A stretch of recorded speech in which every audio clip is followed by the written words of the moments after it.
Ini yang saya mungkin ingin tahu lebih banyak lebih mengenai, karena kan saya dengar dari para guru-guru saya bahwa Habib adalah dosen beliau, guru saya, dosen saya, beliau ini, bahkan beliau menjabat wakil ulama internasional, beliau aja wakilnya.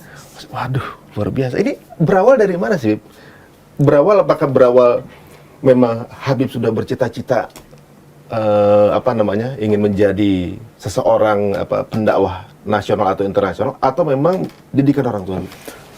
Jadi kalau saya ditanya cita-cita saya, sejak kakek ini kan kalau datang, saya kan kelahiran kota Solo, tahun 1954.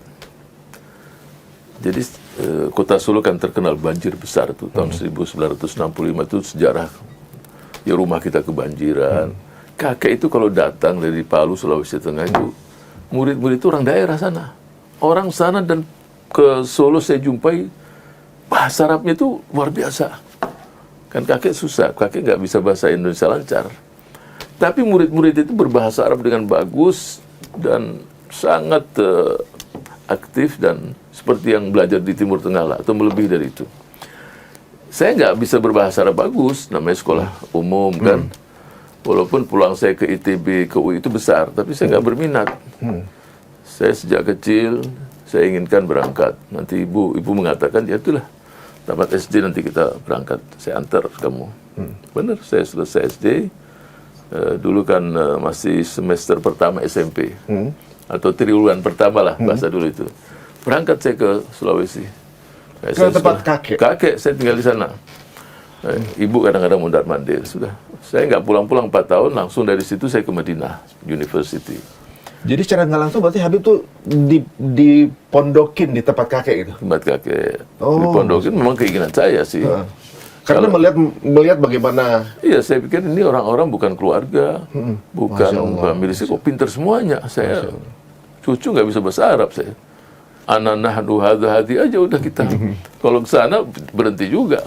Masya Allah. Nah, terus saya ikut, itu. Jadi memang keinginan, bukan nggak ada keinginan mau jadi mubalik, nah, itu nggak ada. Yang penting saya mau sekolah lah. Awalnya hanya dengan hanya itu saja. Jadi nggak ada keinginan, nanti mau jadi ini A B C. Ya saya ingin seperti beliau lah, itu aja. Kalau teman-teman juga tinggal di Palu, mungkin paham yang dimaksud kakek beliau ini. Waduh, luar biasa. Kalau saya juga takut salah, mungkin Habib bisa menjelaskan gitu, kakek Habib ini kan bisa dibilang, saya waktu ke Palu, sampai kemudian satu tim Ustadz ini ngajak sowan ke tempat kakek antum. Saya mendampingi beliau 2 tahun, usia saya masih sampai di sana pun, mesti kan saya diterima sanawiyah, nggak masuk SD lagi saya. Diulang lagi? Ulang dari SD kelas 4, ya nggak apa-apa, udah namanya. Karena dites-tes, wah ini masih belum layak untuk di level sanawiyah, atau istilah di sana mu'allimin. Mu'allimin itu memang 6 tahun belajar. Ya diulang, enggak apa-apa dah. Belajar, tapi dengan gigi, semangat. Dan saya membaca bagaimana beliau itu memang murabbi, mu'allim. Ada pada dirinya. Pertama, dia tidak boleh memecat murid karena nakalnya, nggak boleh. Nggak boleh? Nggak boleh, jangan dipecat. Dia sini nakal untuk diperbaiki. Oh gitu? Nah, tidak boleh memukul murid. Itu guru yang gagal mukul murid itu. Nggak boleh dipukul. Dan yang ketiga, tidak boleh dikeluarkan dari sekolah karena tidak bisa bayar SPP. Itu tiga-tiganya sering terjadi itu? Justru malah tidak boleh dilakukan itu? Nggak boleh, tidak boleh dipukul. Murid itu nggak boleh dipukul. Jangan. Itu guru yang nggak ngerti didik muridnya. Oh, jadi nggak bisa bicara dengan hati, akhirnya dengan fisik? Iya, jadi dengan santun, jadi saya amati ini, dan sangat halus. Dan dia merangkul murid dan merangkul guru juga. Kan kadang-kadang guru yang malas didekati, didatangi rumahnya, diberikan motivasi. Ya, dan semua santri itu anak dia semua, coba. Saya cucu bersama mereka-mereka yang di pesantren, sama. Artinya nggak dibedakan. Kalau udah di penghujung Ramadan kan banyak hadiah-hadiah ke pesantren kan. Mereka diberikan sarung cap padi saat itu, sama saya. Saya nggak ada di depan mereka itu, di Spesial. kamu cucu saya kasih ini, nggak ada, sama. Dan memanggil murid-muridnya anak-anakku, coba. Masya Allah. Ya kalau dalam bahasa Arab, ya aulad, wahai anak-anakku. Nah itu. Jadi nggak ada. Tapi di Habib sendiri nggak ada perasaan apa harus diistimewakan juga gitu. Nggak. Nanti kalau saya berdua, nggak apa-apa. Tapi nggak di depan yang lain. Oh gitu. Masya Kalau Allah. berdua di rumah, apa ya dia mungkin ada sesuatu.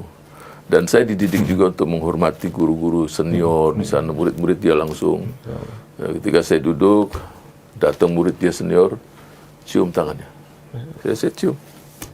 Masya Allah. Arti hormati ilmu orang ini. Masya Allah.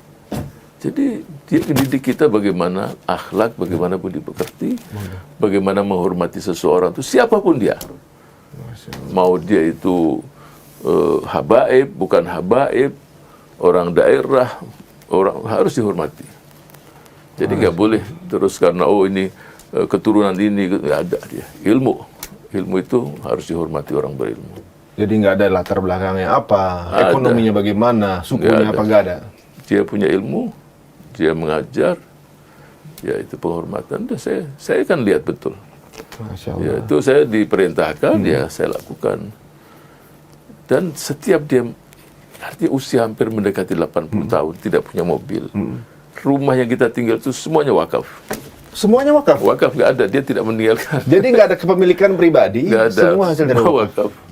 Semua wakaf, dan ketika dia naik mobil, usia hampir mendekati 80, ada masalah, mungkin lebih dari jam 10, 11, dia keluar. Mobil Willys, mobil Amerika setir kiri itu nggak ada pintunya, dia hanya pegang aja jalan. Nanti kalau ada orang lewat, pasti dikasih salam.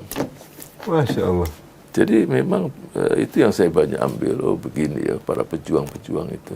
Masya Allah. Nah, Wah, ini itu, jadi memang perjuangan itu luar biasa dan tidak pernah bersandar kecuali hanya sama Allah. Masya Allah. Sekolah saat itu sampai ratusan, 600, 700 cabang. Siapa yang biayai semua? Siapa yang biayai guru-guru?